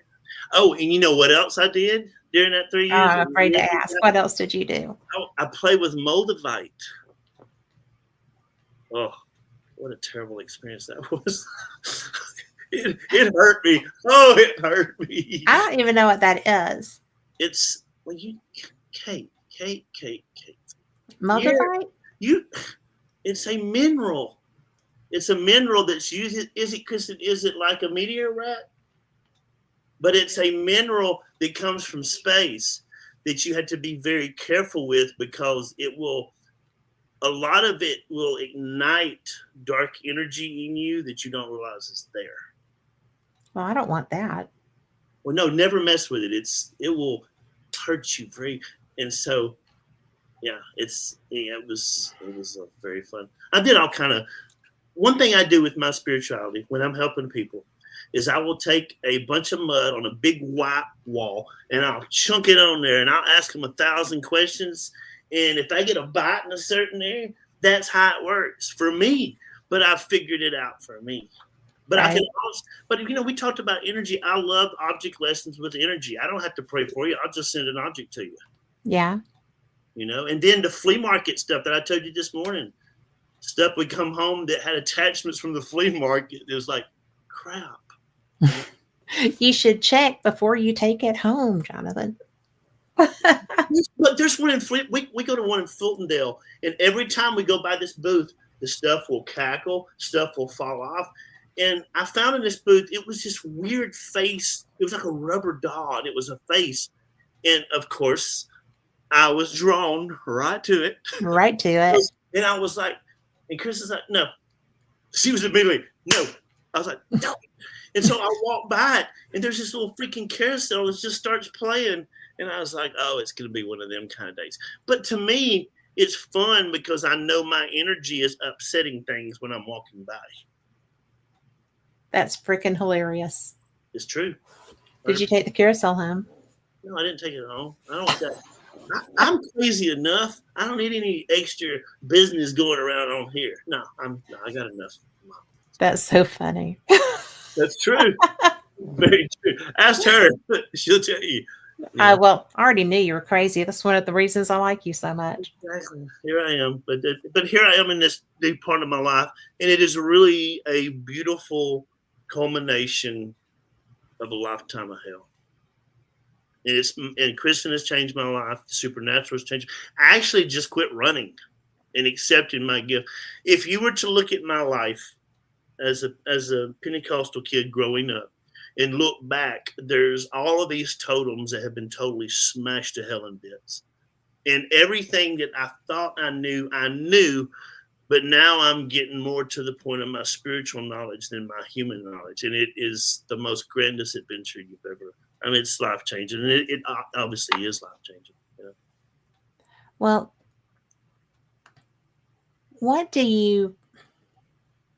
I'm sorry, I'm just enjoying the carousel visual so much. But I didn't bring it home, though. Well, at least yeah. I just don't even know.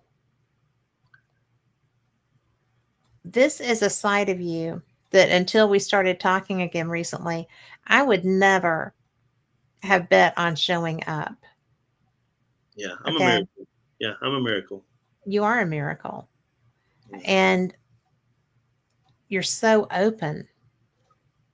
And you're so light. I'm connected now. Yeah, and it's so cool. Yeah. I'm so happy for you. And I'm so really proud of the work that you're doing because, you know, the last time we talked, you were talking about the activity that's happening at the school. And, you know, and so now you still have activity at the school, but there's a different source creating it. Does the activity that you had years ago that was innate, really, I think, to the structure, does it still interact with what's being brought into the school? Oh, yeah. Today I went to got there at 5 or 6 o'clock. Checked the bathrooms, made they were clean. He had left a mop bucket out. I go around the corner, and it goes, because it's got a stupid bum wheel. And I turn around, I'm like, stop. I don't got time for this shit. And I walked off, and it stopped. And it was just like, so it's almost discovering who I am, who I'm truly called to be. Mm-hmm. Oh, yeah. It's been a while, right? Because I think I have. When I leave the school, I'm going to pray over the whole thing. Since nobody else has the balls enough to do it, I'm going to do it. When I leave, at least to give back. Because I'll be back in the community working with the kids anyway. And so I'm just going to do it because nobody told me I can't. Well, that's the way I look at things, too. Yeah. Yeah. Yeah. It's a You nasty. didn't say it can't be done. Why would I not do it?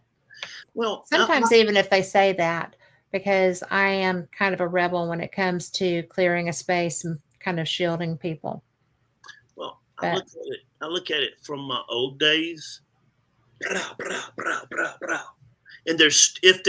I have realized about myself and my supernatural calling, if they're stupid enough to show themselves, they're stupid enough to get dealt with. Always. Because think about this. I counsel Christians all the time. Oh, I saw this horrible spirit. I'm at work and this person's gossiping on me.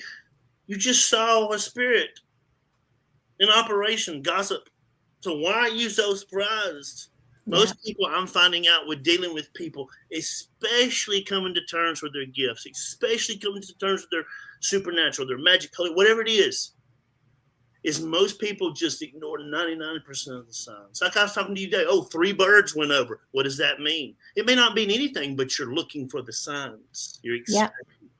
And I go in there. Sometimes I had to be very careful when I'm in the building, since I deal so much with trauma and spiritual trauma attacks on me while I'm in the building. I listen to music that is instrumental. I don't listen to anything with words, because I'll be listening to something. I'll be listening to Tupac and then 6 fights and stuff. And I'm like, I may be a spiritual conduit in the building. I got to be careful. Good point. I would not have thought of that. Oh, yeah, because when I was really dealing with my PTSD, with my trauma, with all the abuse that went on in my family, the spiritual abuse, the religious abuse, everything, it was setting off trauma in the school, and the school was setting off trauma in me. It was almost like a crash course of finding out who you are. I mean, for real. That's wicked. Yeah, it's, I told you I went through the gym when I first come to the school system. I went to the gym and I'd go through at 6 o'clock, turn on the lights. And in the winter, a gym that is 60 years old with rubber on the floor is terrifying as heck. And so they were changing the air conditioner system out in the winter. And so I'm going through there and I hear this guy think, "Hey boy, you better get off that floor." And I pull my flashlight up and I'm thinking it's a maintenance guy. The alarm was on. It was counting down. It had been on. I get over here in the dark. And then I found out that there was a terrible fight in the 80s where this girl was just put in a wheelchair. It was a terrible fight in that bathroom. So I'm thinking, okay, there's some type of connection. And then I got to the point where I was tired of it bullying me, and I took care of it. I never had a problem out of it again. But then it moved. I think it moved to another part of the stupid school, because it's like, so yeah, here I am helping people. Isn't it funny when they just shift? And then Yes, you go in and there they are, those jerks. Yes. yes. And I tell people, if you are going to work in the supernatural, whether it's helping people, whether it's light, whatever you're doing, if you push into the supernatural will push back. 100% of Yes. the time, if you are open to it. You know, what That's a true. journey. What a journey. And you still have all this time left before you're not there. I don't know. I may die tomorrow. I may not. That's the way I live. I mean, that's where Kristen brought a book home one time, and it poofed my whole head, and it took away all my excuses. And it was Elkhart told the power of the now. Yes. Oh Wow. my God, that's such a great book. And Oh my she had God. this, and I was like, dang, I can't use any of them old excuses about trauma anymore. And then I started using it. It's just a beautiful book. So, Kate, thank you for this opportunity for giving me this chance to show a different side of me and a different side of where I'm going in my life. Thank you. Well, I'm just really proud of and for you because the shift from the last time we spoke or hung out is so blatantly obvious.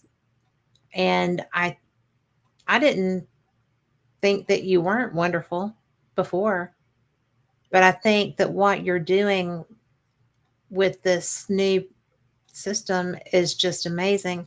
And I know that Carl just put in chat that we've got 10 minutes left. If you want to win a copy of Fate magazine, you just go in there and put your hashtag Bigfoot, and Carl is going to run a computer thing that picks names out of there. And right now, only one person has put hashtag Bigfoot in the chat. So, and this woman has so many Fate magazines because she travels with me. So, Hey, I discovered the Fate magazines. It happened to me. Volume 1, 2, and 3. I love did you love it? Heck yeah, because there was so many different. I mean, it was like a paranormal kind of cornucopia of just different stories. It is. World War II, when the World War II planes fly over in England and people hear them all the time, I'm like, holy yes! I got digital. I love my digital copies. So Well, I'll tell you what, we have, you know, we had some problems with getting the publications done because where Phyllis lives, Phyllis Galdi, who owns the magazine, she got hit by Helene in the Carolinas. oh my God, are you So kidding? it's been, she had a health crisis and was recovering from that, and had, I mean, she is such a badass woman. She really is. She had hips replaced. She has goats and chickens. She had the surgery for the hips, and she was out chasing the goats. I mean, I'm just like, you're chasing the goats? And she's like, well, somebody has to. And I'm like, Well, so hips are much different than knees, apparently. my son is going to school, pursuing his degree in North Carolina, and our heart is really up there. I love the people up there. Let me know, because I look for Fate magazines in the. I grew up with so. You remember Omni? Yes. I mean, it's just like, well, that is so. So is she back on track? Well, she is back on track. I mean, I'm not going to kid around. She is fierce. After the hips, she had a pretty severe stroke, Oh, wow. and then had recovery from that. And she is so strong. And then the hurricane, and everybody on Black Mountain and in Nashville and around there Oh, just yeah. being left to themselves because nobody was coming to help them. So now there's appears to be some help coming through. I mean, the Amish, oh my God, the Amish were heroes. Yes. I mean, the Amish will always be heroes because they are community based. But so hopefully she's got the new edition put together, and it's going to be going to the printer if it's not already there. So I'm pretty excited because I have an article in there, so that'll be fun. Yeah. Well, and let me know after we get done, after we talk, and because I want some. When you said that, I felt to pull to send her a word, just a beautiful prayer. So I want to get her number and send her something on the download, but just I will. something beautiful. And it's I told you when I was growing up that I read because I didn't have a TV, so that I made the realization a couple of months ago that the town I was in, that I grew up in, had a huge occult library. Now I look back and I'm thinking somebody was reading that stuff. Yeah. And it made me wonder. It's funny how things are in your path and you just Yeah. Well, what's interesting is when that path can bite you in the hiney. So, in what way? well, because you didn't realize that you were being taught as you're coming through, right? So then you get through it, you survive it. Yes. You survive it. You come out on the other side. You had asked me about the Duela thing. Yeah. And Duela thing, and we'll talk about that on another occasion. Yeah. But when you don't know that's what you're supposed to do, but yet there you are doing it with both parents, that you weren't supposed to be doing it with, it's really interesting how your life changes on a dime. It is. Yeah. Yeah. So I can remember reading a book at 5 years old on lycanthropy that was published in 1977 because a lot of them movies in the 70s, they said they were Satan's girls, or remember all the 70B movies? I do. And so And I loved them, a lot of them. And I'm like, and I can remember the book to this day, and I'm like, was I not supervised? And I still remember because it was actually showed black and white pictures, the steps, and it was done in Eastern Europe. And I'm like, something's wrong with me. Well, something is wrong with you, Jonathan, but probably not about that. The life path that's why I've ran from it this whole time, right? I love it. I love it. But so, Carl, do we need to go with that? Nope. All right. We're just going to send that on then, since we have a individual, and I'll be seeing her. It's my best friend. I feel like people are going to be, that's rigged. But if you don't put your name in, you're not going to win. Right? That's right. Exactly. So, it's been a pleasure, Kat. Thank you so much. Thank you so much. And I will get with Phyllis, and because I never give her number out without making sure. No, totally cool. You know how that rolls. Do you know a lot of the Asheville Magic people? Yeah. Good. Because I know there's a connection there. Because me and Kristen, it's one of our most beautiful places we love to go. But every time we leave, we end up fighting like cats and dogs, and we act crazy. So now, every time we leave, we pray, and we're fine. But it's a nutty place. It is a nutty. Well, Harry Anderson moved there from New Orleans. Did she really? Harry Anderson, the guy from Night Court, the magic guy. Oh, yes. And after Katrina and the aftermath of that, they moved to Asheville, and he opened his magic shop there. Well, and he's passed away, but he was brilliant. Kristen, who was that one we went to in Asheville? There's one that we went to, we keep going to, that she writes a bunch of books, and she's in Asheville, and just a very, very beautiful soul. I know I'll meet her one day because I've seen it. So yeah, and she will too. So we'll have a great night. I've got tomorrow. We've got awards day tomorrow. It's that time of year. Oh, but here's what the bad thing is. There's been beef in the school that you can have a bunch of parents together with kids that have beef. Last year we had like 3 fights broke out. It's a bunch of bullshit. Gotta love it. It's humans at their best behavior. All right. Bye, girl. All right. Thank you, Jonathan. And for everybody listening, thank y'all so much for joining us, because You're the reason we do these shows. And I have so much fun doing it. Thank y'all for listening and letting me do it. So we will see. I'll be on Sunday with Fate Mag Radio. And I have Rich Hoffman of the Scientific Coalition of UAP Studies, of which I'm now a proud member. So we're going to be talking about the conference coming up in June, and it's going to be at the Von Braun Civic Center, but you can do it virtually too. So we'll be having all that information for you. Thank you. Talk to y'all soon. Good night.